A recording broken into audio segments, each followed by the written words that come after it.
সেদিনও বৃষ্টি ঝরবে, সেদিনও হাজারো মানুষের ব্যস্ততা থাকবে, শুধু তুমি বন্ধু থাকবা না,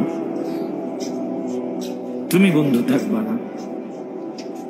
হ্যাঁ প্রিয় ভাই আমার, এটা জরুরি বিষয়, বুঝতে শিখো।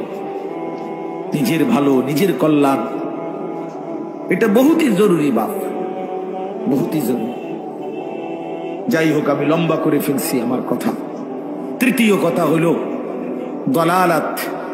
কোন ব্যক্তি হকের রাস্তা, জান্নাতের রাস্তা, সঠিক রাস্তা থেকে পথ হারিয়ে ফেলা, কুফরির মধ্যে লিপ্ত হলো, শিরিকের মধ্যে লিপ্ত হলো, বিদআতের মধ্যে লিপ্ত হলো, সামাজিক বদরসম কুসংস্কারের মধ্যে লিপ্ত হয়ে গেল।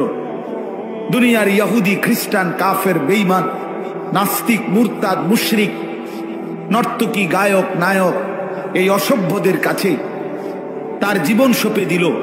তাদের মতোই তার মানে সে দলালাত, পথভ্রষ্ট হয়ে গেল।